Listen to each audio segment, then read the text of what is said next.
मेहमान हमारे साथ जुड़े हुए हैं, परिचय आपका करा देते हैं। सिद्धार्थ शर्मा है, प्रवक्ता आम आदमी पार्टी की तरफ से। निरंजन पोद्दार जी हैं, राजनीतिक विश्लेषक। आप सभी का बहुत स्वागत है। निरंजन जी, पहली बैठक पटना में हुई, जेपी की धरती को चुना गया, माना जाता है कि क्रांतिकारी जमीन है। दूसरी बैठक बेंगलुरु में होती है, कर्नाटका की जीत दिखाई गई। तीसरी बैठक मुंबई में, जहां शिवसेना और एनसीपी के बीच में झगड़ा चल रहा है, लेकिन एकजुटता दिखाई गई। चौथी बैठक दिल्ली में होनी है, तारीख तय नहीं हुई है, लेकिन दिल्ली के जरिए क्या संदेश देने की कोशिश है, आप मुझे ये बताइएगा। आप कांग्रेस में सब कुछ चंगा है, G20 के बाद अब तारीख आती है, पहले तो ही समझा जा सकता है, ऊपर से पूरी कैबिनेट रहती है दिल्ली में। दिल्ली को क्या दिखाना चाह रहे हैं, या केंद्र को? सीधा सवाल।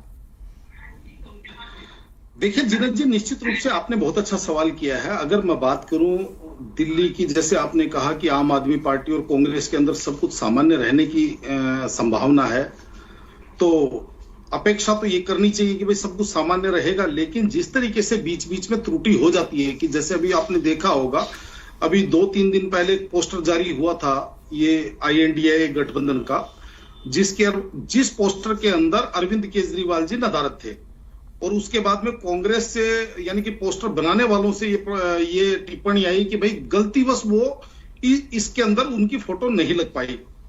अब हो सकता है वो सही कह रहे हो, लेकिन देखिए अगर राजनीतिक दृष्टिकोण से देखें तो मेरे हिसाब से गलतियों का स्थान राजनीति में इस तरीके से होता नहीं है जीनत जी, पहली बात। दूसरी बात, देखिए मैं एक चीज, इस चीज का मुझे अभी भी ऐसा लग रहा है कि जैसे आज भी जो गठबंधन के अंदर जो साथी बैठे हुए थे, और उसके बाद में जिस तरीके से गठबंधन का INDA गठबंधन का लोगो के ऊपर चर्चा हो रही थी, बार बार लोगो बनाया जा रहा था, कोई कह रहा था इसमें ये कलर पसंद नहीं है, कोई कह रहा था इसके अंदर ये डिजाइन पसंद नहीं है, तो मतलब सबके अपने अपने एक समझ लीजिए वो थे, अपने अपने विचार थे। हो सकता है इसके अंदर कोई अतिशयोक्ति भी नहीं है, लेकिन वास्तविकता अगर इन सारे नेताओं के चेहरों के ऊपर, या इन सारी राजनीतिक पार्टियों के चेहरों के ऊपर, या इनका अभी तक का आप विश्लेषण करेंगे एक एक लेकर के, चाहे मैं आम आदमी पार्टी की बात करूं, चाहे मैं RJD की बात करूं, चाहे मैं नीतीश कुमार जी की बात करूं, चाहे मैं समाजवादी पार्टी की बात करूं, ममता बनर्जी की पार्टी की बात करूं, तो जिस तरीके से इन्होंने अपनी राजनीति आज की तारीख तक मान के चलिए चलाते हुए आए हैं, और आज जिस तरीके से ये एक छतरी के नीचे आ रहे हैं,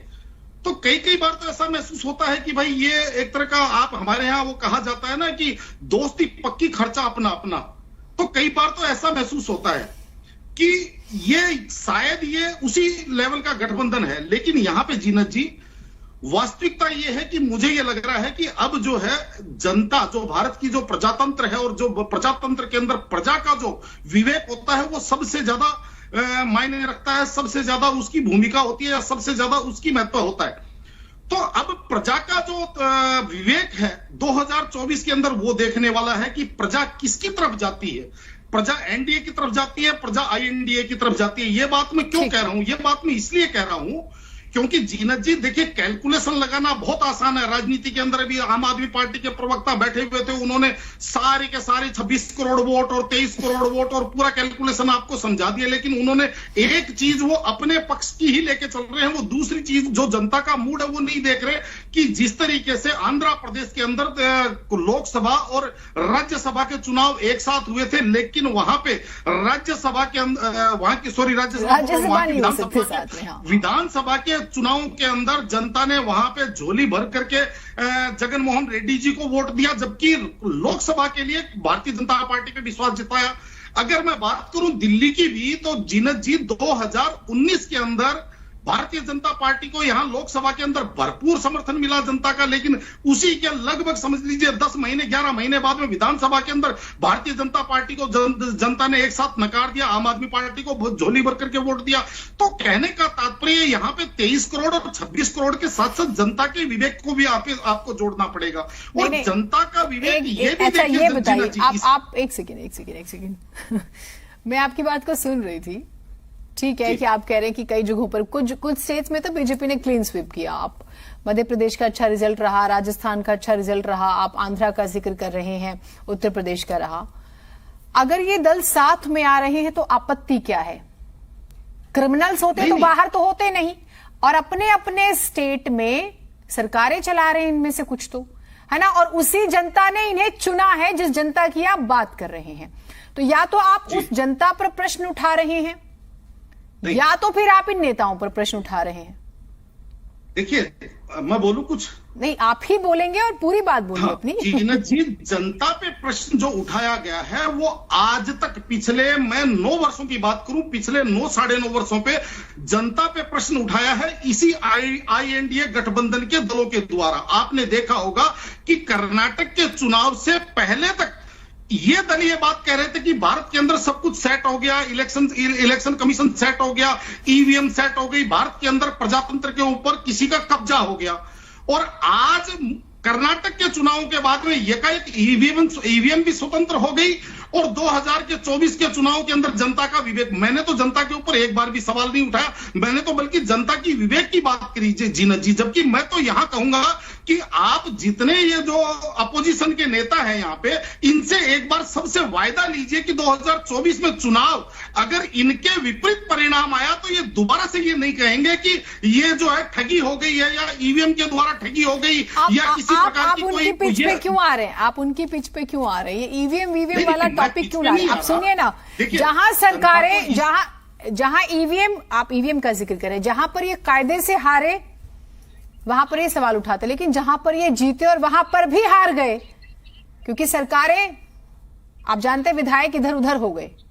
ठीक है, तो आपके जहन में वो नहीं है। वहां पर तो जनता के साथ ठगी हुई कि नहीं हुई वो अपने आप में बहस हो जाएगी, जनता ने किसे चुना।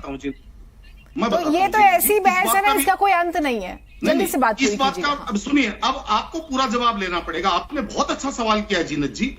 आप मुझे एक बात बताइए कि अगर एक पार्टी के विधायक बिक जाते हैं, किसी सौदे में चले जाते हैं और अगर वो लगाते हैं, मुझे एक बात बताइए, खरीदने वाले की गलती या उस पार्टी ने ऐसे लोगों को टिकट दिया जो पैसे में बिकते हैं, तो उस पार्टी की गलती? क्या आपका टिकट देते टाइम सिलेक्शन करने की आपकी जिम्मेदारी नहीं है? अगर मान लीजिए मैं अपनी कंपनी में किसी गद्दार आदमी को भरूंगा और उसके बाद में 2 दिन बाद में मेरी कंपनी अगर उस गद्दार आदमी की गद्दारी का शिकार होगी, मैं उसको जो गद्दारी करवा रहा है उसको मैं शिकायत करूं या मैं पहले अपने चुनाव के ऊपर सवाल उठाऊं कि मैंने गलत आदमी को चुना? अच्छा, ठीक है, थोड़ा सा कूल हो जाइए आप। 10 सेकंड एक बात सर, नहीं, अभी नहीं सर, 1 सेकंड।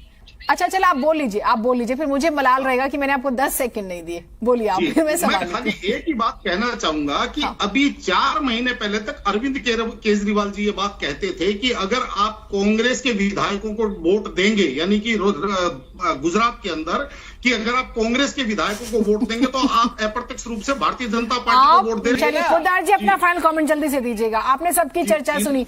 एक सवाल आपसे, क्या 24 का चुनाव दिलचस्प हो गया? टक्कर का तो हो गया, मान के चले, वन साइडेड नहीं है। जीनत जी, मैं आपके इस डिबेट से एक ही निवेदन करके जा रहा हूं तमाम लोगों से कि 2024 में जो भी परिणाम आए उसको आप ये कहना कि जनता ने हमें अस्वीकार किया। जब जनता अस्वीकार करेगी, ये मत कहना कि हम ठगे गए या एक आदमी ने कब्जा कर लिया। पहली बात। दूसरी बात, जीनत जी, ये जितने भी यहाँ पैनलिस्ट बैठे हुए ये बता करके जाएं कि जो जीनत सिद्दीकी यहाँ पे डिबेट कर रही हैं, उनकी कलम पे पहरा है क्या?